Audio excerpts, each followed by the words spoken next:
सिर्फ ट्रेंड तो आज सुबह सुबह आया था। अदरवाइज इस लॉन्ग वीकेंड के बीच में जितने अपडेट्स आए, मोटा मोटी निचोड़ ये है कि Q4 इंडिया इंक का परफॉर्मेंस अच्छा रहेगा। Q3 में रिकवरी का फेज आया था दिसंबर क्वार्टर में, मार्च में वो रिकवरी और तूल पकड़े होगी। इस तरह से क्वार्टर अपडेट्स हैं। पर प्रॉब्लम ये है, ये अपडेट्स हैं अप टू मार्च में जाते जाते प्लांट शटडाउन्स के इश्यूज सामने आए थे। वो गैस की अवेलेबिलिटी नहीं है, टेम्पररी सस्पेंशन प्लांट्स का, ईंधन महंगा मिलना शुरू होना, ये सब प्ले आउट होना शुरू हुआ था। कितनी कंपनीज ने अपडेट शेयर करे थे एक्सचेंजेस पे। आज ही सुबह रिपोर्ट्स पढ़ रहा था कि मुंबई के आसपास के MIDC के अंबरनाथ जैसे एरियाज में हजार करोड़ रुपए का एक मंथ का लॉस SMEs रिपोर्ट कर रहे हैं। तो ये सब पेन है जो बढ़ रहा है। पर प्रॉब्लम ये ना हमें पता है इसका मैग्नीट्यूड, ना इंटेंसिटी, कितना लंबा खींचेगा और समय का भी आइडिया नहीं है। तो इफ्स एंड बट्स लगे हुए हैं। तो आने वाले अपडेट थोड़े से चैलेंजिंग हो, या फिर इन कंपनीज के जब रिजल्ट्स आए तो इनके मैनेजमेंट की कमेंट्री इंपॉर्टेंट हो जाएगी, ये ध्यान रखिएगा। ये तो खैर वो अपडेट की हेडलाइन थी, इसलिए मैंने वो मेंशन कर दिया। लेकिन पहले निफ्टी स्क्रीन पे लगे डॉक्टर साहब, ये देखिए शुरुआत इन ग्रीन पैच पे हुई। शुरुआत में लड़खड़ाए, एक समय भारतीय बाजार 250 पॉइंट, तकरीबन 3/4% दबाव के साथ ट्रेड कर रहे थे। वो 250 पॉइंट नीचे वाला निफ्टी अब 250 पॉइंट इन ग्रीन ट्रेड कर रहा है, दिन के हाईस पे, और सबसे कंफर्टिंग 22,800 के ऊपर टिका हुआ है। थर्सडे को, प्रीवियस ट्रेडिंग सेशन थर्सडे था, थर्सडे को 22,800 की ट्रेजेक्टरी को चैलेंज नहीं कर पाए थे, वहीं जाके मामला थमा था बढ़िया इंटरडे रिकवरी के बावजूद। आज मामला अटका हुआ था, अब इवेंचुअली 22,800 एग्रेसिव राइटर्स का जोन था। आज सुबह की कमेंट्री में, इवन मॉर्निंग कॉल से लेकर आगे भी, 7 बजे के बाद 8 बजे भी एडिटर साहब के साथ भी 22,800 की चर्चा हो रही थी। 22,800 के ऊपर टिकना जरूरी बाजार का कुछ देर के लिए, भाई साहब लीजिए टिका हुआ है 22,900 के करीब, 3/4% बढ़त के साथ इस समय भारतीय बाजार कामकाज करते हुए। ध्यान रखिएगा आज सुबह से जो एशियन मार्केट, कई सारे एशियाई बाजार, यूरोपियन मार्केट्स बंद हैं आज, अलग अलग रीजंस के चलते। यूरोप तो पूरा ही बंद है, वो ईस्टर हॉलिडे है। तो जो खुले हुए थे, मेरे ख्याल से निक्केई, कॉस्पी सुबह से मजबूती के साथ ट्रेड कर रहे थे। हम इकलौते सल्क कर रहे थे, खुलते खुलते सुधरे हम लोग, और इवेंचुअली अब इन टैंडम एशियन पीयर्स के साथ हम मूव कर रहे हैं। इस समय यूएस के फ्यूचर्स भी फ्लैट हैं, कोई दबाव में नहीं है। फ्राइडे से लेकर संडे के बीच, संडे शाम को ट्रुथ सोशल पे ट्रम्प साहब को ट्रुथ आना, जिसमें बहुत अब तक की सबसे बड़ी धमकी टाइप दे डालना, सबसे अछूता है। देखिए मूव्स अच्छे हैं, ब्रेंट स्क्रीन पे रखिएगा, क्योंकि सबसे important West Asia crisis, crude के मार्केट्स, क्रूड भी थमा हुआ है। 109 पे था थर्सडे को, 110 111 पे था आज सुबह, 107 108 पे आके खड़ा हुआ है। क्योंकि मध्यस्थता की बातें, क्योंकि शायद इस डेडलाइन के बीच कुछ टेम्पररी रिस्पाइट की तैयारी, वो सब बाजार अब धीरे डाइजेस्ट करने की कोशिश कर रहा है। क्रूड कूल ऑफ हो रहा है, निफ्टी आपका इंच अप करता हुआ नजर आ रहा है। पहले तो निफ्टी पे ही चर्चा कर ली जाए। रांदर साहब गुड आफ्टरनून, टिक गए भाई 22,800 के ऊपर, थोड़ा बहुत दमखम दिखा रहे हैं बुल्स आजकल पिछले कुछ दिनों से। मेरे ख्याल से पिछले हफ्ते वेडनेसडे ऑनवर्ड्स कह लीजिए, वेडनेसडे, थर्सडे और आज का सेशन, क्या करोगे आप निफ्टी पे? तेजी करने का मन? अपडेट्स ऐसे हैं कि शायद थोड़ा सा रिस्पाइट आ जाए वेस्ट एशिया क्राइसिस में, पर वहीं ट्रम्प साहब की 8 PM ईस्ट टाइम की वो धमकी पड़ी हुई है। मैं अभी स्टडी करके आया, 8 PM ईस्टर्न टाइम मतलब वेडनेसडे सुबह 5:30 बजे उनकी डेडलाइन खत्म होती है। तो भाई साहब इन सब के बीच में निफ्टी में तेजी कर डालूं क्या, हिम्मत कर डालूं क्या? Good afternoon Ashish ji, good afternoon to everyone. Ashish ji, सबसे पहले तो इम्पोर्टेंट बात ये होगी कि पिछला हफ्ता जो था वो ट्रंकेटेड वीक था, 3 दिन का ही ट्रेडिंग सेशन चल रहा था वो। मुझे लगता है कि निफ्टी के अंदर तेजी तब तक नहीं होनी चाहिए जब तक पिछला हफ्ता का हाई अगर नहीं तोड़ता है। वो 23,460 का है। अभी भी कोई भी उछाल के ऊपर बिकवाली की ही सलाह रहेगी। कॉन्फिडेंस नहीं आ रहा है तेजी में, क्यों तो बाकी ग्लोबल मार्केट्स बंद है, तो इतना ज्यादा क्यूज मिलना थोड़ा सा डिफिकल्ट लग रहा है। लेकिन अभी भी बाइंग करने के लिए मार्केट जज नहीं रहा है, अगर आप ट्रेडर के हैसियत से पूछ रहे हैं तो।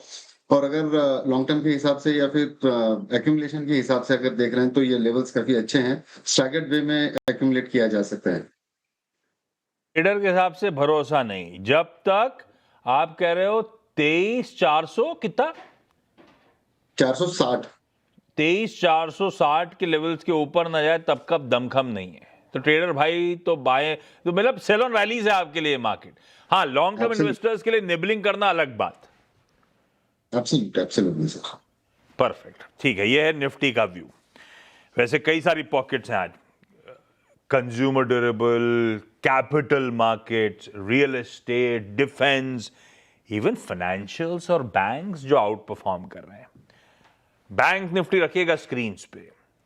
वीकेंड पे सारे प्राइवेट, सारे सरकारी बैंक्स के अपडेट, इक्का दुक्का इंपॉर्टेंट छोड़ के, आईसीआईसीआई बैंक प्राइवेट में और एसबीआई सरकारी में छोड़ दूं तो लार्जली सबके अपडेट्स आए। और अपडेट्स देखने के बाद या तो अच्छे लगे होंगे आपको या इनलाइन टाइप लगे होंगे। खराब ऐसा अपडेट नहीं कह सकता मैं। और एक आध का खराब था तो आज सुबह चर्चा हो रही थी, जैसे इंडसइंड बैंक का, कि उसको आप ये कह सकते हो थोड़ा सा सफाई हो रही है बुक्स की, थोड़ा सा कॉशियस मैनेजमेंट, वो रीजन हो सकता है। लेकिन ये दो हाइलाइट्स हैं आपकी स्क्रीन पे। इंडसइंड बैंक भी इन ग्रीन आ गया, इस सुबह चर्चा में आया था। एचडीएफसी बैंक, एक्सिस बैंक, दोनों की अगुवाई में आप देख रहे हैं निफ्टी बैंक लेकर आइए स्क्रीन पे। निफ्टी बैंक है, इवन निफ्टी 50 कंट्रीब्यूशन प्लेट रखिएगा निफ्टी 50 की भी। निफ्टी बैंक दिखाइए 3/4% बढ़त के साथ है, 400 अंक मजबूती के साथ। दिन के लोज मेरे ख्याल से आज एक समय 400 450 पॉइंट दबाव था और 400 पॉइंट इन ग्रीन है। प्रोड्यूसर साहिबा ने हेडलाइन में लिखा था 800 850 पॉइंट इंट्राडे। ये लीजिए आपकी स्क्रीन पे, बढ़िया मूव्स है।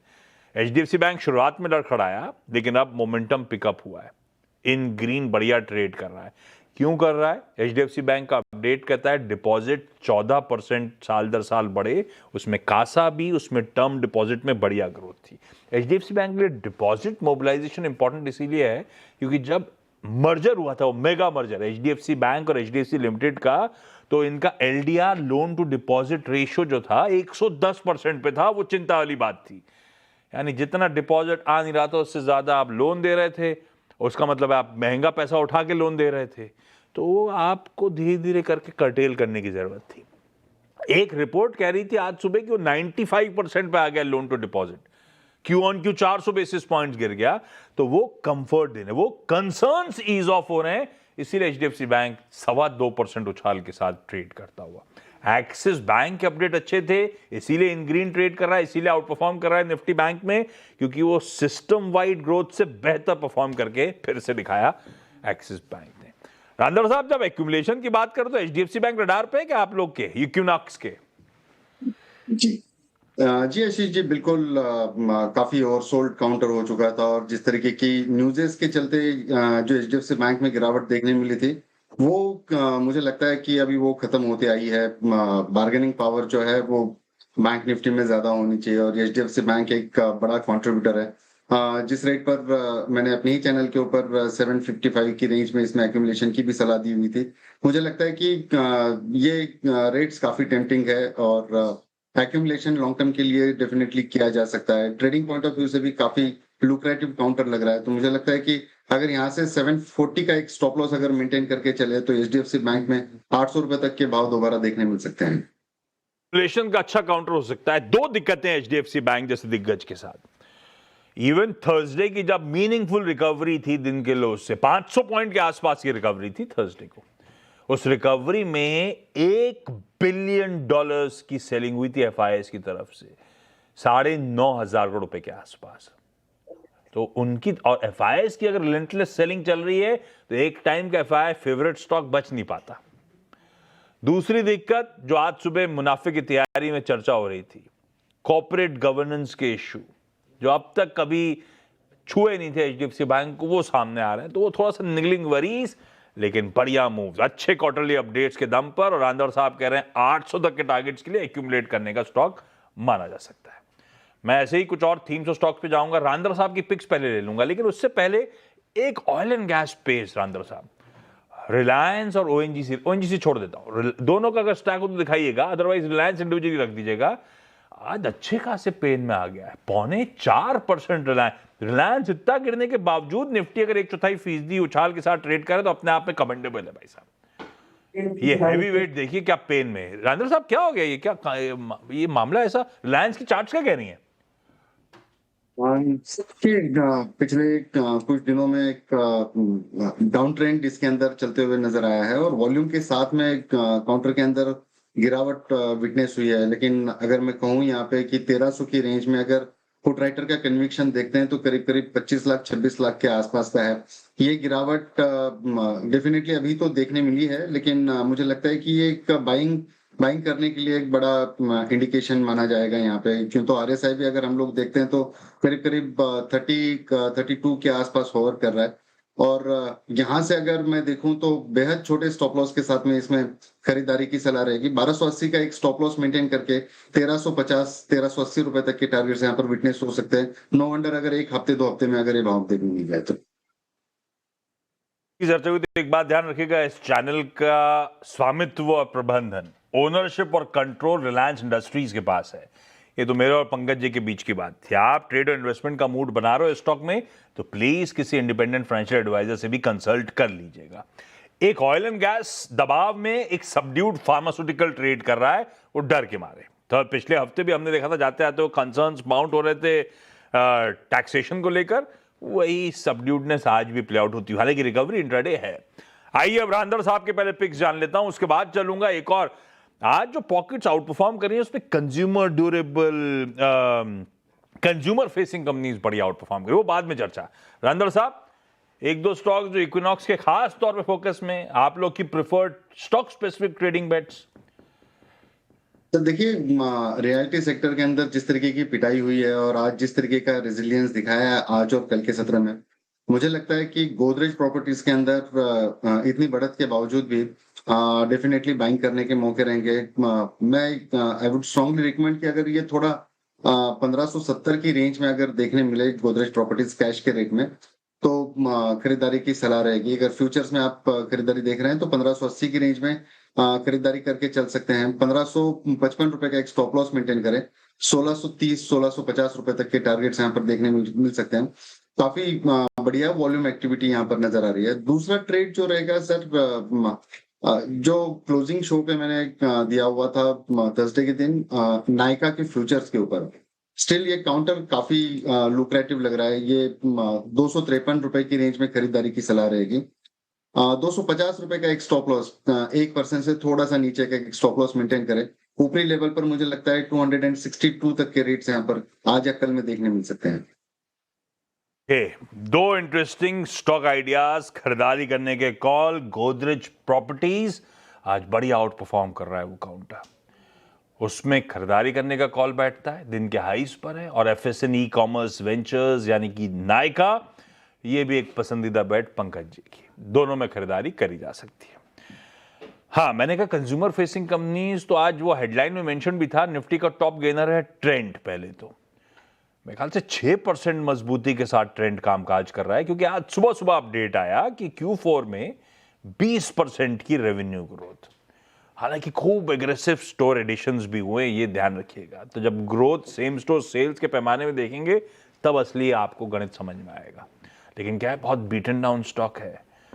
अपने हिस्टोरिकल रन रेट के हिसाब से तो 20% भी काफी कमजोर ग्रोथ है, लेकिन 7% मजबूती के साथ ट्रेंड खड़ा हुआ है।